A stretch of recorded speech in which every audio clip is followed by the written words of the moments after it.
सभी समस्याओं का एकमात्र विकल्प। प्राणियों के सर्वांगीण विकास का श्रेष्ठ मार्ग। नवीन दर्शन द्वारा नई सभ्यता का निर्माण।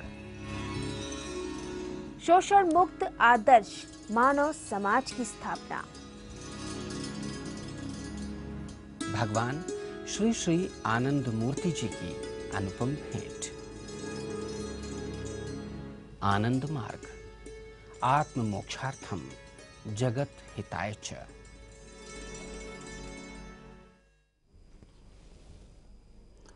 नमस्कार, आप सबका आनंद मार्ग के इस विशेष कार्यक्रम में स्वागत है। जीवन तो हर कोई जीता है, हर जीव जीता है अपनी पूरी जिंदगी। कभी इंसान स्वस्थ रहा करता था जब वो प्रकृति के करीब था। आज आधुनिक समाज में भी लोग जी रहे हैं, पर शायद स्वास्थ्य कहीं गड़बड़ा गया है। आनंद मार्ग के प्रवर्तक गुरुदेव भगवान आनंद मूर्ति जी ने स्वास्थ्य को लेकर बहुत सारी बातें कही हैं। हम स्वास्थ्य पर ही चर्चा कर रहे हैं।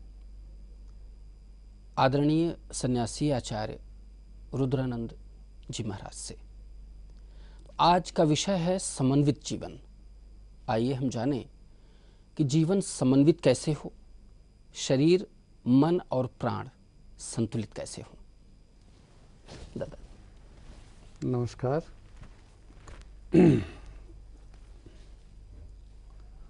समन्वित जीवन का मतलब है शरीर की तरंग, प्राण की तरंग और मन की तरंग में समानता हो। तो प्राण की तरंग का मतलब क्या है? प्राण कहते हैं 10 हवाओं के संयोग को। प्राण, अपान, समान, उदान, व्यान, नाग, कूर्म, क्रीकर, देवदत्त और धनंजय। ये 10 हवाएं मिलकर एक न्यूक्लियस बनाती है शरीर में, और उससे हमारा श्वास और प्रश्वास का काम होता है। इसी को प्राण कहते हैं। तो प्राण वायु का स्थान है नाभि से कंठ तक। इसके द्वारा हम बाहर से ऑक्सीजन लेते हैं, प्राण लेते हैं, और इसका काम है श्वास प्रश्वास का नियंत्रण और बाहर से वाइटल एनर्जी लेना। तो अगर मणिपुर चक्र विशुद्ध तक ठीक रहेगा, अगर ये यंत्र ठीक रहेंगे, ये सब स्टेशन ठीक रहे, तो प्राण का आवागमन ठीक से होगा और वाइटल एनर्जी आदमी ठीक से बाहर से लेगा। अपान का स्थान है नाभि से लेकर और गुदा तक। ये मल मूत्र त्याग करने में शरीर की सहायता करता है। अपान वायु के चलते ही शरीर का दूषित चीज शरीर से बाहर होता है। समान का स्थान भी नाभि है और इसका काम है प्राण और अपान के वायु के काम को ठीक से देखना, दोनों में समता बनी रहे। उदान का स्थान है कंठ, और इसका काम है जो हम बोलते हैं उन नाड़ियों को नियंत्रित करना जिससे हमारी आवाज़ ठीक ठीक निकले। उदान वायु को ठीक काम नहीं करने से आदमी हल्का करके बोलता है, स्टेमरिंग वॉइस होता है। इसके लिए डायरेक्ट किसी साइंस में कोई इलाज नहीं है, लेकिन योग में आसन के द्वारा, मुद्राओं के द्वारा, बंद के द्वारा इसको ठीक किया जा सकता है। तो गुरुदेव ने कहा कि यूं तो इलाज की बहुत प्रकार की प्रणालियां हैं, शुरू से लेकर के भगवान शिव के काल से लेकर के आज तक आधुनिक मेडिकल साइंस इतना डेवलप्ड हुआ जिसकी सर्जरी और एंटीबायोटिक्स तो बहुत पराकाष्ठा पर पहुंची। बाकी गुरुदेव की ये धारणा है, उनका मत है कि अगर हम योग को और आयुर्वेद को इसमें से जोड़ दें और होम्योपैथी को, तो एक समन्वित चिकित्सा के द्वारा हम आदमी का और ज़्यादा उपकार कर सकते हैं। क्योंकि आधुनिक मेडिकल साइंस में अभी मेडिसिन के फील्ड में बहुत काम होना बाकी है जी। तो गुरुदेव की चिंता है आदमी स्वस्थ कैसे रहे।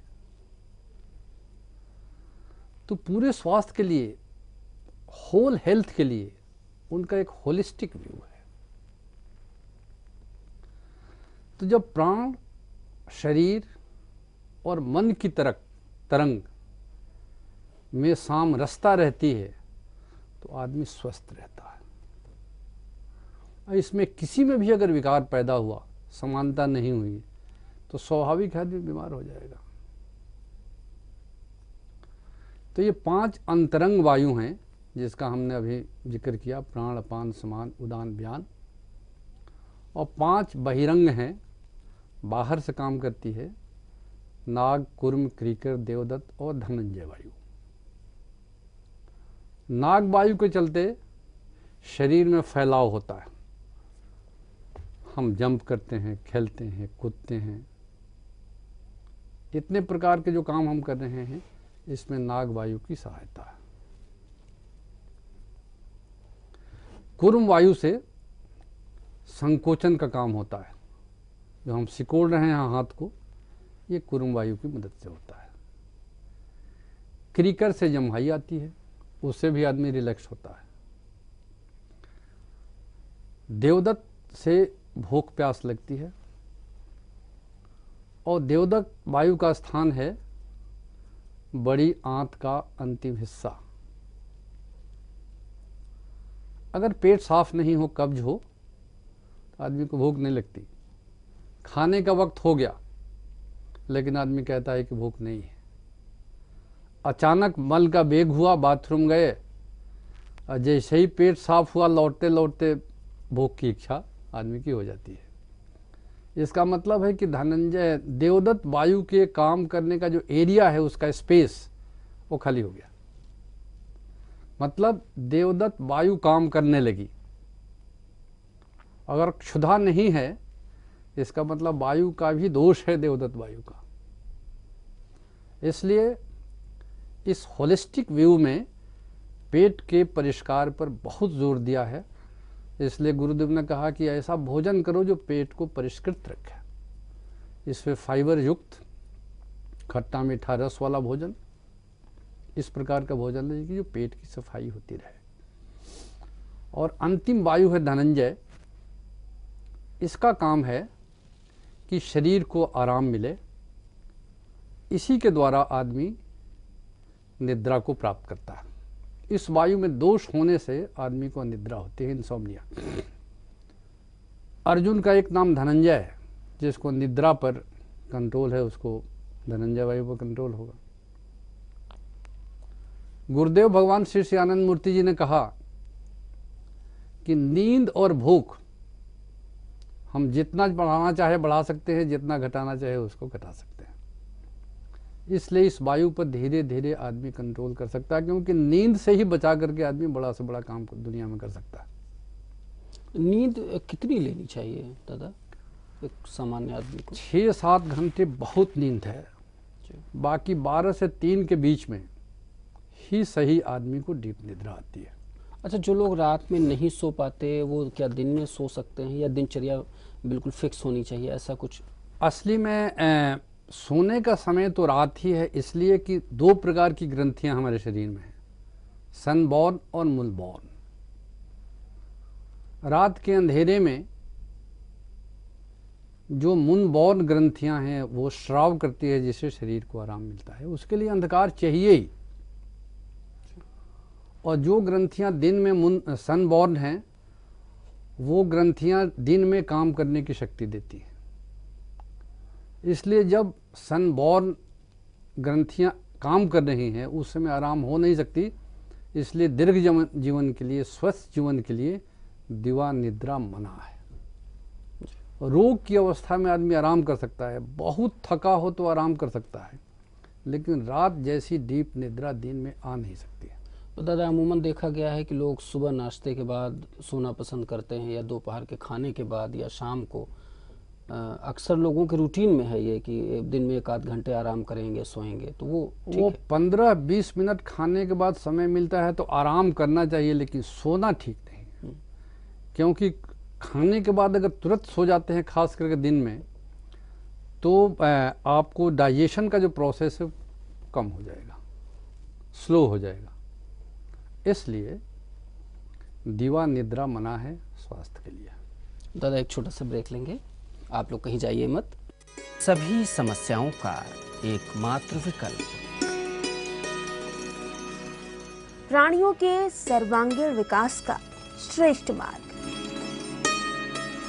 नवीन दर्शन द्वारा नई सभ्यता का निर्माण, शोषण मुक्त आदर्श मानव समाज की स्थापना। भगवान श्री श्री आनंद मूर्ति जी की अनुपम भेंट, आनंद मार्ग, आत्म मोक्षार्थम जगत हिताय च।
सभी समस्याओं का एकमात्र विकल्प,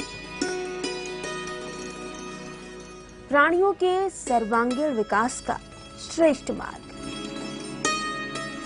नवीन दर्शन द्वारा नई सभ्यता का निर्माण, शोषण मुक्त आदर्श मानव समाज की स्थापना। भगवान श्री श्री आनंद मूर्ति जी की अनुपम भेंट,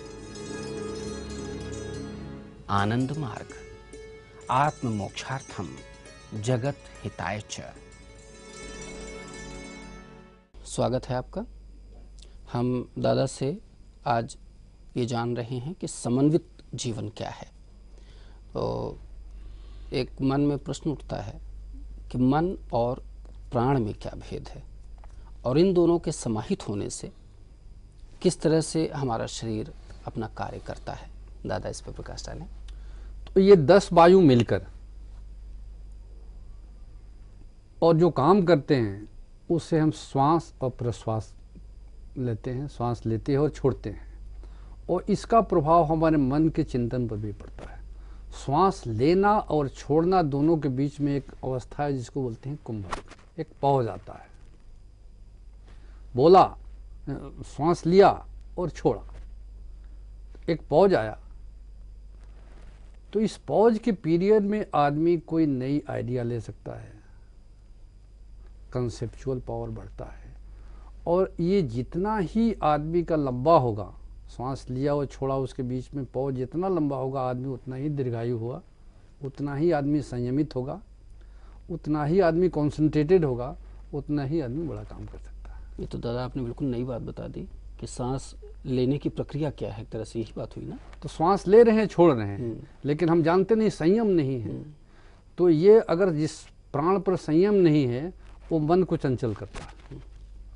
और प्राणायाम के द्वारा जो हम प्राण को संयमित करते हैं तो इसका कंट्रोल मन के कंट्रोल में चला जाता है, और मन का कंट्रोल आत्मा के कंट्रोल में। तब आत्मा के द्वारा मन संचालित हुआ और मन के द्वारा प्राण, फिर जो तालमेल हुआ, यही हुई समन्वित चिंतन कि आदमी जैसा सोचेगा वैसा बोलेगा वैसा करेगा, ऐसे ही आदमी को उत्तम आदमी कहते हैं। बिल्कुल। इसलिए शास्त्र में कहा भी है, आत्मा नाम रथिनम विद्धि शरीरम रथमेव तु बुद्धिम तु सारथी विद्धि मनः प्रग्रह में वच। बहुत सुंदर। ऐसा करके आदमी जब चलता है वही आत्मवत होकर, और जब शरीर छोड़ता है तो उसका मन आत्मा में लीन होता है, वही मुक्त पुरुष कहलाता है, वही मोक्ष का अधिकारी बनता है। तो प्राण को समन्वित किया प्राणायाम के द्वारा। अब है कि जो शरीर की तरंग है उसको कैसे समन्वित करें। बिल्कुल। शरीर की तरंग का मतलब क्या है? जो हम खाते हैं उससे रस बनता है, रस से रक्त बनता है, रस से मांस बनता है, मांस से मेद बनता है, मेद से अस्थि बनती है, और उससे शुक्र बनता है। तो जो हम भोजन कर रहे हैं इसकी 7 अवस्थाएं होती है, और शुक्र हमारे शरीर का सार वस्तु है।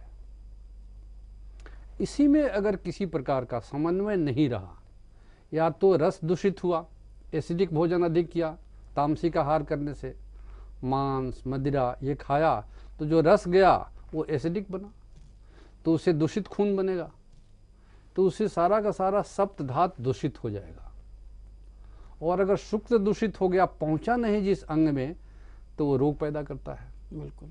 जैसे शुक्र अगर पाँव में ठीक से नहीं पहुंचा, क्योंकि पूरे शरीर में वाहिनी नाड़ियां हैं इसकी, ऐसा नहीं कहीं पर जमा है, तो अगर पाँव में नहीं पहुंचेगा तो आप देखें बहुत लोगों का पाँव मोटा हो जाता है।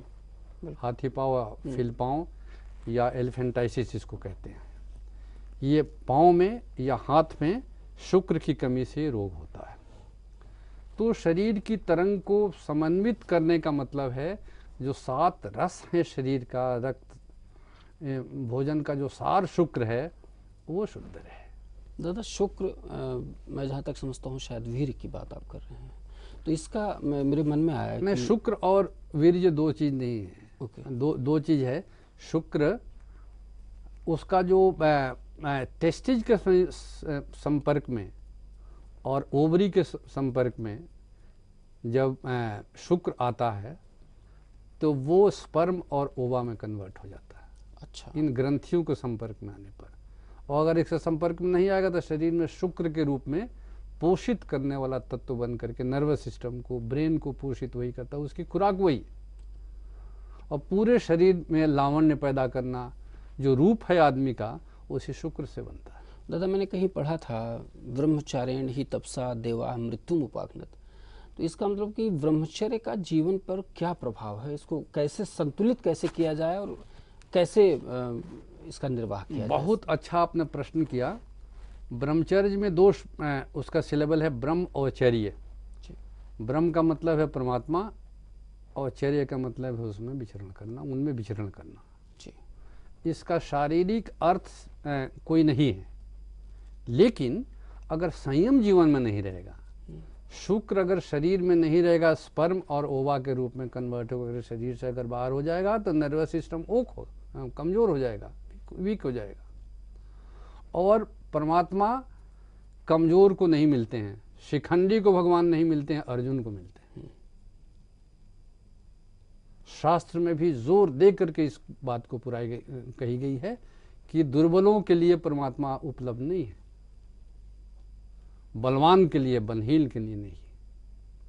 इसलिए संयमित जीवन का मतलब है कि शुक्र का अधिक क्षय नहीं हो गृहस्थ के लिए। इसलिए जितना संयम हो उतना अच्छा है, लेकिन गृहस्थ जीवन के लिए महीने में 4 से अधिक संपर्क नहीं होना चाहिए। लेकिन जितना संयम रखे उतना अच्छा है, तब उस अर्थ में वो ब्रह्मचर्य में भी उसको सहायता मिलेगी।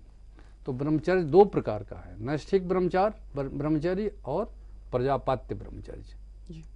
नैष्ठिक ब्रह्मचर्य का मतलब है कि वीर्य का, शुक्र का एक एक बूंद शरीर की रक्षा में वो उसके उपयोग में खर्च करता है, ताकि सबल, सुदृढ़, मजबूत शरीर और नर्वस सिस्टम और डेवलप्ड ब्रेन लेकर के दुनिया का कल्याण करे और परमात्मा की प्राप्ति करे। क्योंकि शुक्र का ही अंतिम स्टेज है ब्रेन स्टफ, चित्ताणु, वही मन में कन्वर्ट होता। तो अगर वो रहेगा नहीं, उसके पहले ही उसको हम नष्ट कर देंगे तो बनेगा क्या? वैसा ही आदमी कमजोर मन से हो जाता है और उसकी स्मरण शक्ति क्षीण हो जाती है, सारे अंग उसके कमजोर हो जाते हैं। इसलिए शारीरिक ब्रह्मचर्य का भी अत्यंत संयम से पालन करने की आवश्यकता है दीर्घ जीवन के लिए, स्वस्थ जीवन के लिए, क्योंकि ये शरीर का सार है। तो शारीरिक तरंग में समन्वयता का अर्थ है कि ये रसों में समन्वय हो और जैसा हमारा चाहिए शुद्ध हो सातों अवस्था में, ताकि ये शरीर तालमेल रखने में मन और प्राण के साथ सहायक हो। क्योंकि यही तो हमारा आधार है, यही मशीन है जिस पर मन रूपी ड्राइवर को काम करना है।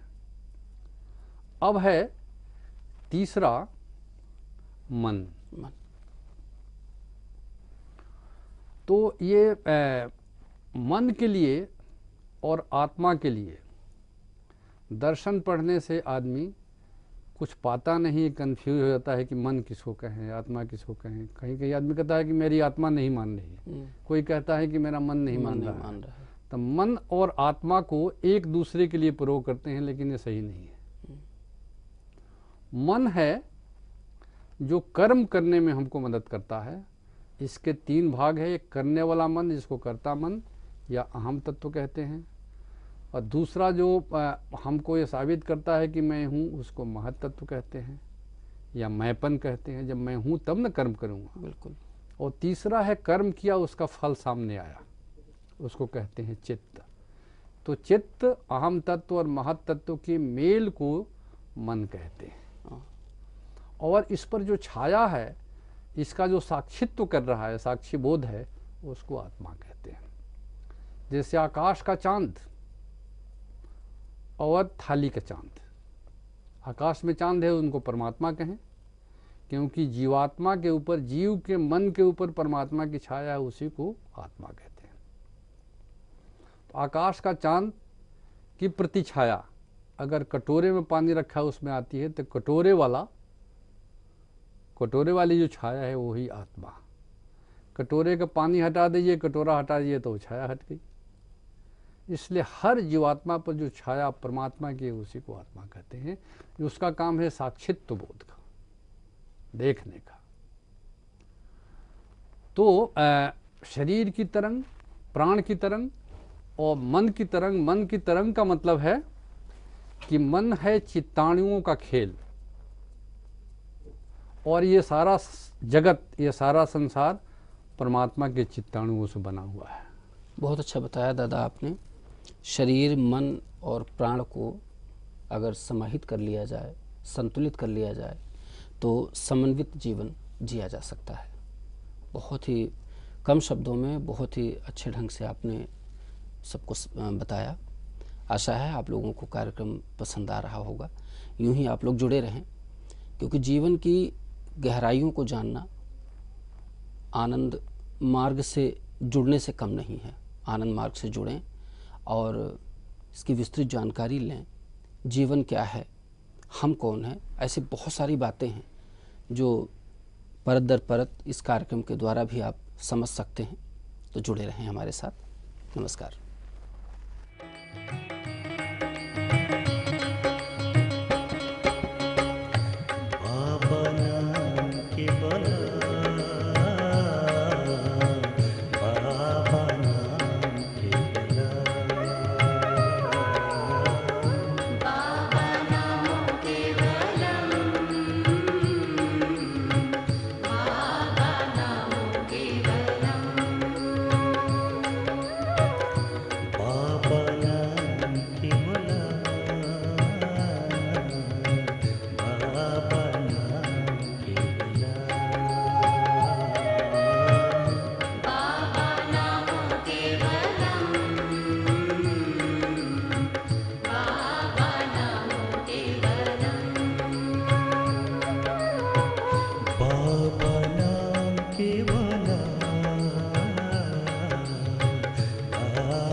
Global headquarters Anand Marga Pracharaka Samgha Ananda Nagar, post office Baglata, district Purulia, west Bengal 723215 India. Phone numbers 03254260248, 09431103725, our website www.amps.net.in। Camp office Madhu Manjusha, Hehal, Ratu road, Ranchi 834005, Jharkhand.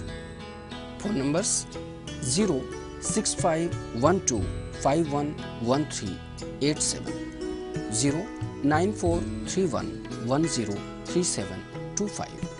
Delhi office D41 south extension part 1, new Delhi 110049।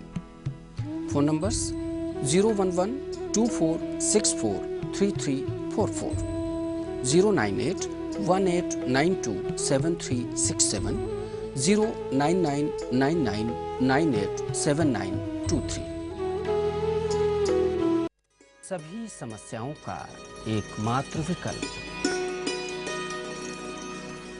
प्राणियों के सर्वांगीण विकास का श्रेष्ठ मार्ग, नवीन दर्शन द्वारा नई सभ्यता का निर्माण, शोषण मुक्त आदर्श मानव समाज की स्थापना। भगवान श्री श्री आनंद मूर्ति जी की अनुपम भेंट। आनंद मार्ग, आत्म मोक्षार्थम जगत हिताय च।